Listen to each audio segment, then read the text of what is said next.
Inakuwaje mtazamaji wa Mike 360 ambaye unanitazama kwa time hii hapa. Leo ni siku nyingine tulivu kabisa, tunakutana tukiwa fresh ndani ya exclusive interview, and guess what?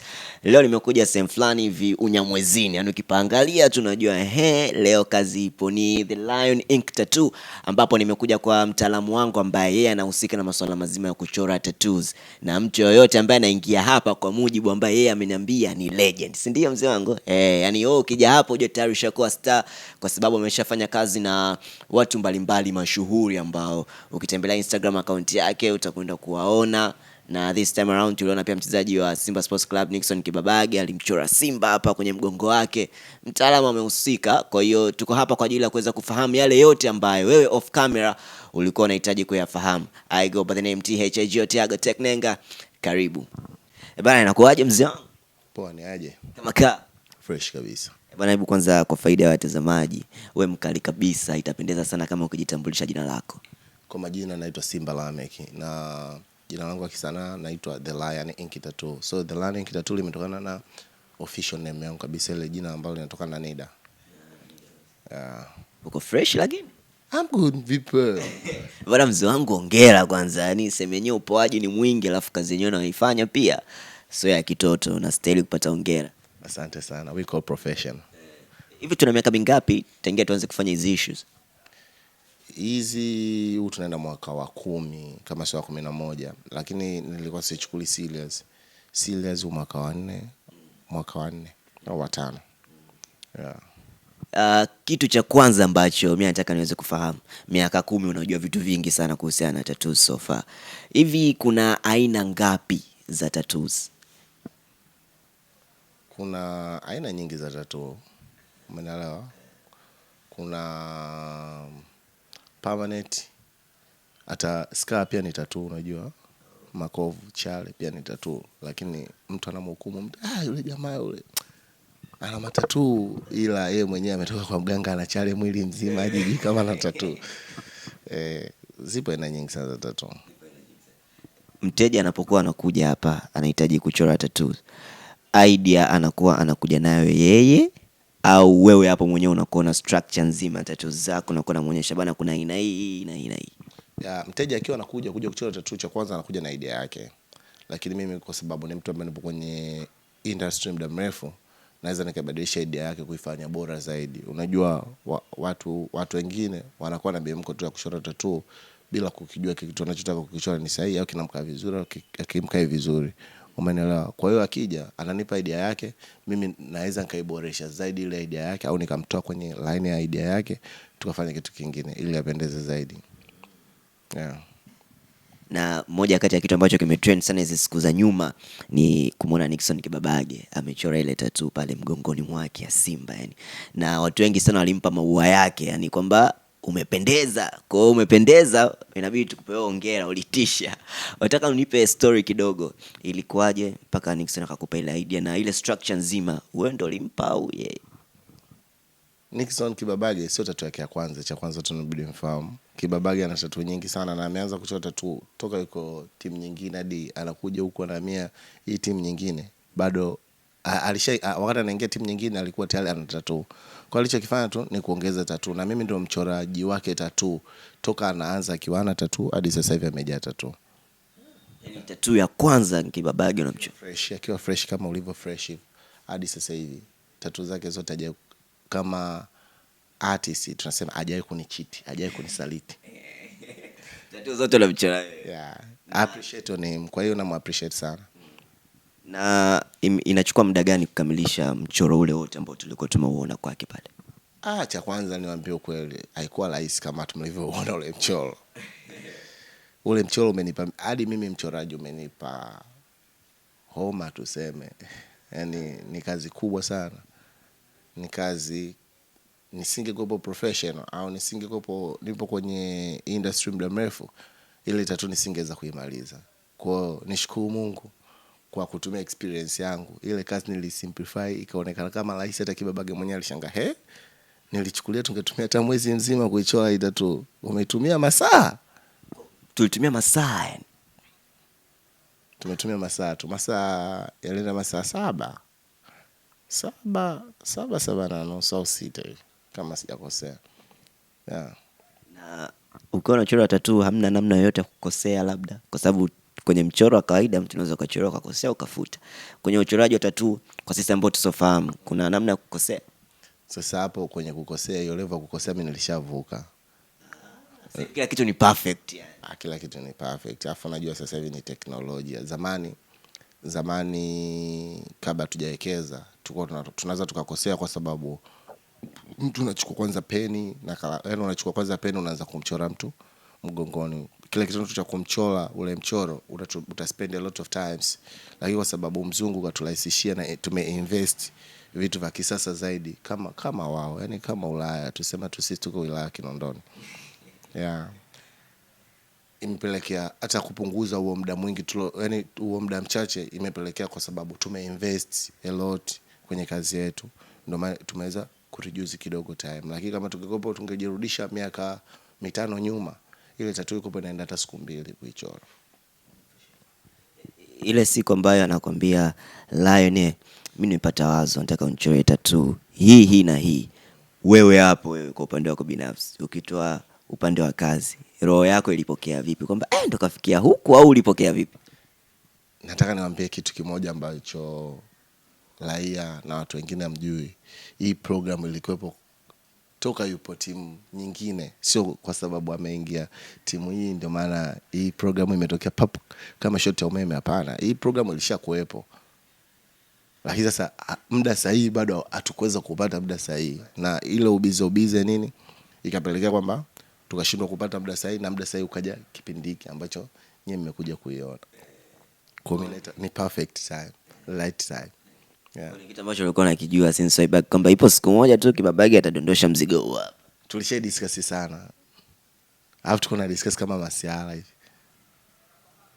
Sio kama ni kitu ambacho kakikurupukia. Unajua kuna baadhi ya watu wanahisi kama bwana mdogo amekurupukia kuchora ile tattoo. Hapana. Kwa upande wangu mimi Nixon Kibabage sisemi kama nimekurupukia, na kwa sababu kitu kimediscussiwa almost miaka 2 au 3 hivi kama sikosei, miaka 2 au 3. Kila siku tunakidiscuss. Bwana tunaiweza hii, tunaiua, inaenda anko, tunamaliza. Final tulipokuja kuafikiana, ameridhika, nimeridhika, tukafanya kilichotokea. So faongera hivi ndio hii hapa. Ndio hii ni sketching. Ni unajua hawa ni warrior nini. Mwisho siku tukaje tukadiscuss, tukakubaliana bwana, mimi naona kama hii sijaifurahia sana. Tukaje tukadondoka na idea hii hapa. Na hiki sijui kama kuna tofauti sana na mlichokiona kwenye mwili wake. Hii ndio final decision, na tulichokuja kukifanya kimekuja kutokea hivi. Kwa hapa structure ambayo tunaiona ni huyu ni simba, alafu chini huku trigger nini. Kwa nini tumeamua kuweka na trigger pia? Labda hayo ni mapenzi ya Kibabage. Na unajua kila tattoo ina maana kwa mchoraji mwenyewe. Umeelewa? Yaani kila tattoo ina maana kwa mchoraji mwenyewe. Sasa kwa yeye mwenyewe hayo ni mapenzi yake, ameona kama ingevutia zaidi kuongeza na baadhi ya vitu kama hivyo. So unaona final. Haina tofauti kabisa. Ila basi tukaongezea na wekundu kidogo kwenye macho. Ni simba fulani ambao kama jina langu. Yaani muda wote yani yani yuko less, yuko speed tu. Si unajua kabisa kwanza akiwa hapa Sinza nzima mnaanza kujitafuta ile sauti limetokea wapi. Umeelewa? Na vitu anavyovifanya Kibabage ovyo. Jitutumua maassist wa nini? Sio kujitutumua, ule ndio uwezo wake. Yaani usiseme mtu kujitutumua. Kwa hiyo hata mimi utaniambia nimejitutumua kuichora hii simba. Sio nimejitutumua, huo ndio uwezo wangu bro. Na inawezekana ule uwezo wa Kibabage unaonekana 50%, bado hajamaliza yote. Msimu mrefu bado. Umeelewa? Yeah. Mimi mwenyewe inawezekana ile tattoo wewe unaona umesatisfy. Mimi nakwambia kuna vitu bado sijavimaliza kwenye ile tattoo ya Kibabage. Na wewe appreciate. Lakini kwangu mimi naona hapa kuna vitu fani bado kama inabidi niendelee kuviongeza tena zaidi. Ni kama vile unatamani uende tena ukawacha mashine pale.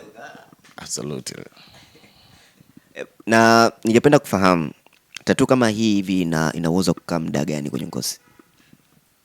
Hii ni permanent tattoo, tattoo ya kudumu. Watu wengi walinifuata na kuniuliza is that AI? Nikamwambia hapana, ile sio AI.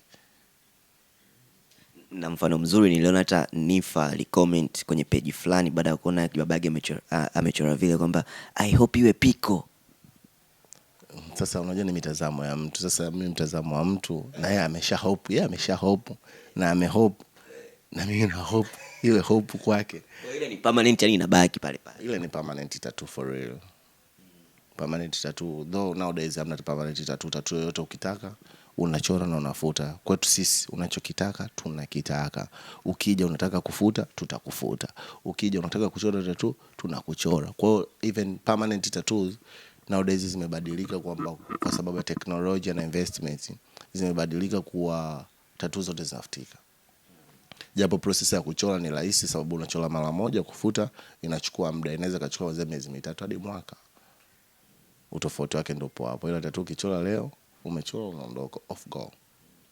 Hapo swali kidogo la kiuchokozi. Hivi kati ya wanaume na wanawake sasa hivi kwa Dar es Salaam hapa, wapi ambao wanaongoza kuchora tattoo? 50-50. Wanachuana. Kama live score goal 1-1. Na kuna wale ambao wanakuja kuchora tattoo jina la mpenzi wake, kwa mfano hapa Asha au Beatrice, alafu then baada ya muda fulani anakuja anafuta. Na that's why tumewekea tattoo remove. Tunajua mapenzi yanaamsha. Sio kitu kibaya kupendana, wanasema umeelewa. Kwa hiyo kama mimi nikiwa na mpenzi wangu nikimchora sio kitu kibaya. Huwezi jua ananifurahisha nini at that time. Umeelewa kwa kitu? Kwa hiyo vina muda. Vikiisha tunakukaribisha tena. Karibu. Karibu. Sisi tunaiondoa huyo Asha ulomweka shingoni. Tunamfuta. Huwa unajisikia vipi sasa mtu alikuja kumchora jina la mpenzi wake pale Beatrice, alafu baada ya muda anakuja wewe mwanangu hebu nifute tuona, una feel vipi? Kwa kibinadamu, yani kibinadamu mimi siwezi nikafurahia watu wakiachana. Sababu hata Mungu alisema si mpendane. Mimi nafurahia watu wakipendana. Lakini sasa nikiutoa binadamu, nikija upande wa business, so bro utakataa hela. Lazima tuichukue.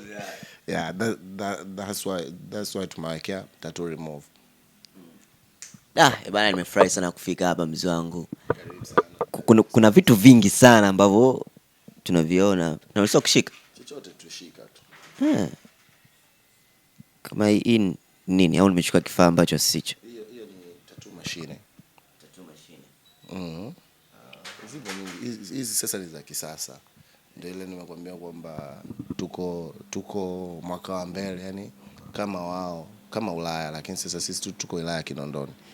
Ndio kitu tofauti yetu ndio hiyo, ila kama Ulaya tu. Umefanya kazi na watu wengi sana hapa Tanzania.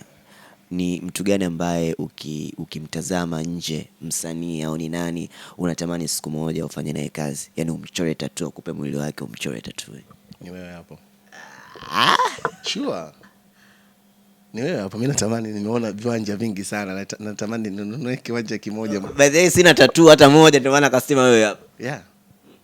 Kwa tafsiri hiyo unafurahia sana kumchora mtu ambaye hana tattoo kabisa? Yaani kwa tafsiri yangu namaanisha kwamba natamani kumchora mtu yeyote. That's why nimekwambia hapa ni House of Legends. Kwa hata kama wewe sio star, wewe ni star, ukishafika kwangu na kuweka kwenye hadhi ya legend, kwa rank ya juu, na kuweka katika hadhi ya kama star, kama mastaa wengine.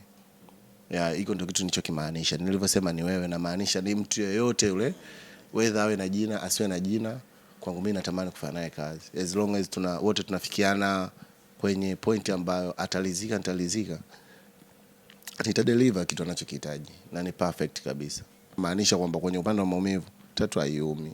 Unajua maumivu, inawezekana kwamba maumivu ya mapenzi yanauma kuliko hata maumivu ya tattoo. Bwana wewe tuache. Wewe tawele bwana. Nakwambia kweli tena. Inawezekana iko kitu maumivu ya mapenzi yanauma kuliko hata maumivu ya tattoo. Tattoo unachimba mzee wangu. Tattoo unachimba hiyo. Maumivu ya mapenzi wewe. Ushakuachwa? Sio kuacha. Ukiacha uumii, ushakuachwa. Kwa sababu umechora tattoo na umeachwa. Kwa unathibitisha kweli maumivu yako ya mapenzi? Mapenzi yanauma. Unajua tattoo ni therapy. Unajua hiyo kitu? Tattoo ni therapy. Kitu ambacho watu hawakijui. Ukiwa na msongo wa mawazo, ukipata ile iko kitu mnachokiita maumivu ya tattoo, inakufanya at least una relief kidogo, unatoa maumivu yako mwilini. Tunaondoka nayo wanangu. Mapenzi yanauma kuliko hata kuchora tattoo. Bwana, huyo alikuwa ni The Lion ambaye siku 2-3 nyuma hapa alimchora tattoo kibabage. Miongoni mwa tattoo ambayo yeye mwenyewe ana akili, aliona tu yani duniani huko imesambaa mpaka nyoka wakawa wanaulizana, "Hii imekuaje mzee wangu?" Amecholezea mengi ambayo binafsi naamini hata wewe pia utakuwa umejifunza. Na kukumbusha tu ukiingia hapa wewe ni legend. I go by the name THJ Tiago Teknenga. Till next time, pow.